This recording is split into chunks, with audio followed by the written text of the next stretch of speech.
नमस्ते, जय महाकाली। आज हम ये जानेंगे कि सावन का महीना क्यों मनाया जाता है, शिवलिंग और ज्योतिर्लिंग में क्या अंतर है और कावड़ की यात्रा कहाँ से आरंभ हुई। सावन का महीना सर्वप्रथम हम जानेंगे और कावड़ की यात्रा इसमें ही जुड़ी हुई है। जब सागर मंथन हो रहा था, उस वक्त हलाहल विष प्रकट हुआ। तब भोलेनाथ ने दुनिया के कल्याण हेतु उस विष को उन्होंने ग्रहण कर दिया। उसके पश्चात वो बहुत असहनीय दर्द के कारण वो बेशुद्ध हो गए थे, वो आँख ही नहीं खोल रहे थे। तब त्रिलोक में सब ने भोलेनाथ पे जल अर्पित किया। स्वर्ग में हर देवगण वर्षा बरसा रहे थे, गंगा जल अर्पित कर रहे थे।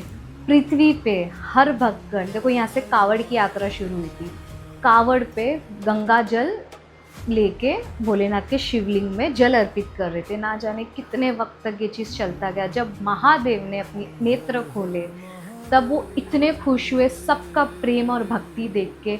तब उन्होंने घोषित किया कि इस महीने को सावन का महीना कहा जाएगा और जो भी भक्त मेरे सच्चे मन से भक्ति से गंगा जल को मेरे शिवलिंग में अर्पित करेंगे, मैं उनकी अवश्य उनकी इच्छा पूरी करूँगा। इसके लिए कहा जाता है सावन का सोमवार को व्रत अवश्य रखें और गंगा जल अर्पित शिवलिंग पे अवश्य कीजिए।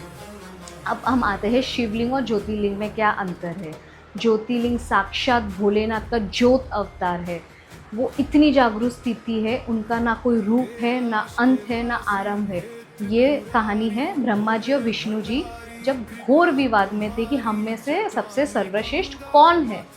तब भोलेनाथ ज्योत स्तंभ में प्रकट हुए तो उन्होंने कहा जो भी मेरा आरंभ और मेरा अंत खोज देगा वो सर्वश्रेष्ठ कहलाया जाएगा। वर्ष बीत गया, ना किसी को मालूम पड़ा अंत क्या है आरंभ क्या है। तब भोलेनाथ 12 ज्योतिर्लिंग में प्रकट होकर पृथ्वी पे स्थापित हो गए। वहाँ से पृथ्वी का बैलेंस बना और वो आध्यात्मिक यात्रा के लिए इतनी सर्वश्रेष्ठ मानी गई क्योंकि वो आज भी जागरूक है। ज्योतिर्लिंग, यदि आपको आध्यात्मिक यात्रा में आगे बढ़ना है तो 12 ज्योतिर्लिंग अवश्य उनका दर्शन कीजिए, आपको मोक्ष की भी प्राप्ति। इसलिए कहा जाता है 12 ज्योतिर्लिंग का दर्शन अवश्य करना चाहिए, इससे आपको मोक्ष की भी प्राप्ति होती है और आप आध्यात्मिक कार्य में भी आगे जाते हैं।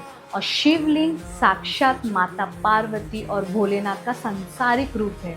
जब संसार बनना था तब माता पार्वती, जो नीचे का भाग है वो माता पार्वती है और जो ऊपर का भाग है वो साक्षात भोलेनाथ है। तो वो निर्मित कहा जाता है, वो संसारिक रूप कहा जाता है। इसके लिए भोलेनाथ का पूरा जो उनका संसार है वो इस शिवलिंग में ही समाहित है। इसलिए हम कहते हैं कि सावन के महीने में जो भी कन्या उपवास रखेगी सोमवार को या मंगलवार को, तो वो शिवलिंग में जल अर्पित अवश्य करना चाहिए। इससे उनको उनका जोड़ा, उनका प्रेम अवश्य मिलेगा। जिनको बच्चा नहीं हो रहा है उनको भी अपने संसार में आगे बढ़ने की आशीर्वाद मिलेगा, उनको भी बच्चा होगा। तो ये महिमा है। जय महाकाली।